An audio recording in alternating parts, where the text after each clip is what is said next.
Okay, welcome to White Tiger Kenpo Purple Belt. This is lesson number 5. We're going to go over circling arms, rising elbow, and we're going to review short 2. So let's bow in and let's get started. Okay, let's start by both of us together. Let's do this, do short 2. So we'll start with our salutation. Then you're going to step forward, inward block, Chinese sword. Step forward left, inward block, Chinese sword.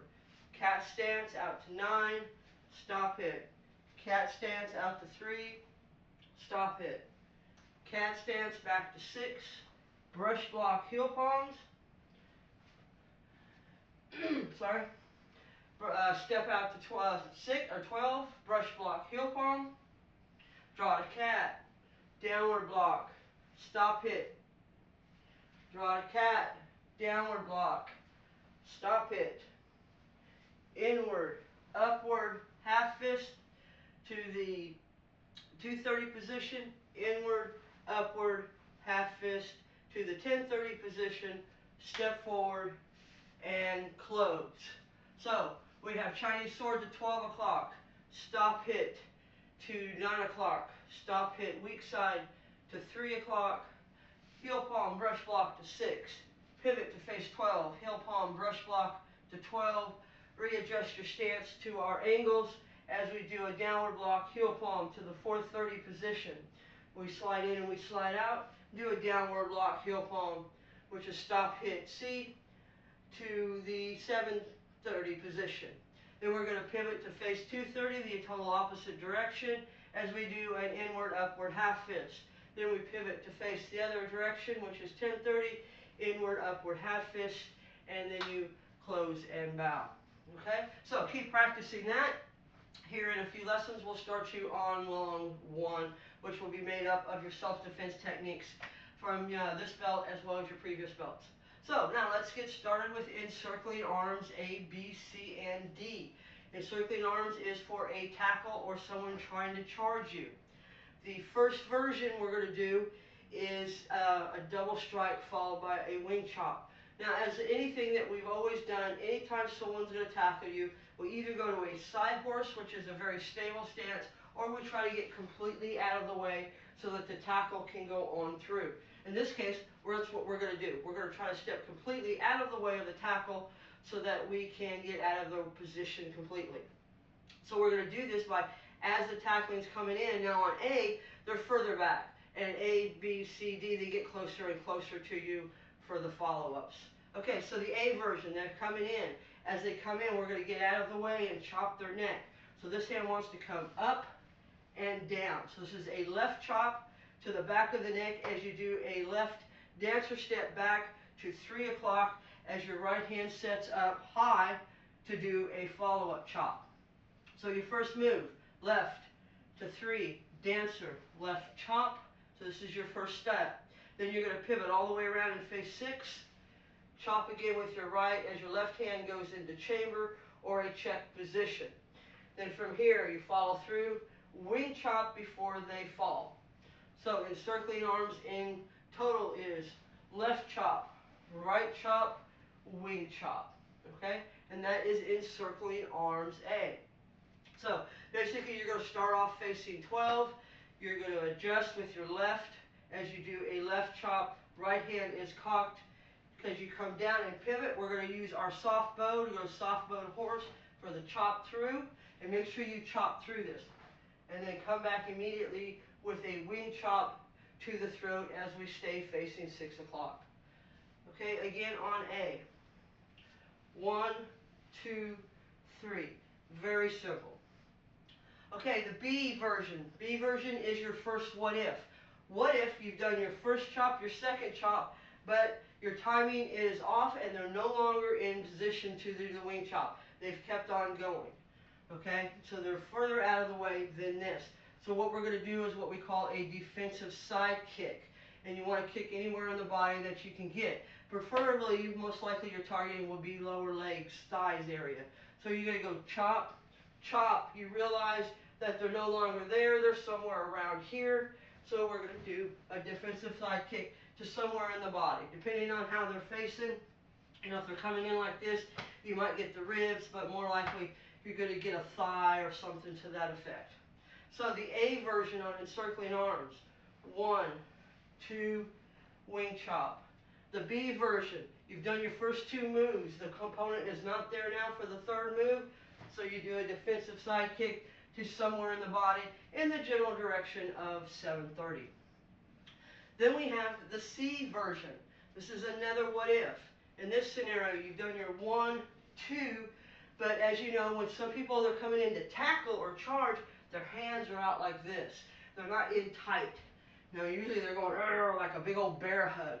So as they're doing that, you've got your first 2 chops in, but now that arm is wrapped around you. And in this case, it would be their left arm. Okay? So they've got the left arm wrapped around you. You've done your first 2 moves, 1, 2, boom. You get hit part of that with that left arm. So what we're going to do is we're going to wrap it up, and we're going to go into locking arm. So we're going to combine encircling arms now with locking arm. So we do our first 2 moves, 1, 2. The arm is wrapped around us. We're going to do a wrap around as we step back, pivot, knee, hammer fist. So we go right into locking arm from there. So chop the back of the neck, chop the back of the neck. We can't get through because our arm's tied up. We're going to come around, lock that arm up, trap it right against our back and our body. As we pivot them around, they're going to come around, and we're going to come back in with the knee, hammer fist to the back. Now, when you do the wraparound, you want to be above their elbow. Because what's going to happen is that's what's going to apply the pressure. You're going to use those tricep tendons to lock up. So let me do it, kind of start off this way. So you've got 1, 2, and they're coming at you. So we want to wrap around like this and make sure this is just above that elbow. Then from here we're going to pop them, which will push them forward as we step back and just swing them around as hard as we can and immediately bounce out like we talked about with the hot plate. We're just going to hit, run, and hit them in the back along with the knee. Okay, so let me do the first 3 from this direction, starting. So you got 1, 2, wing chop. That's A. Then you got 1, 2, you miss, defensive side kick, that's B.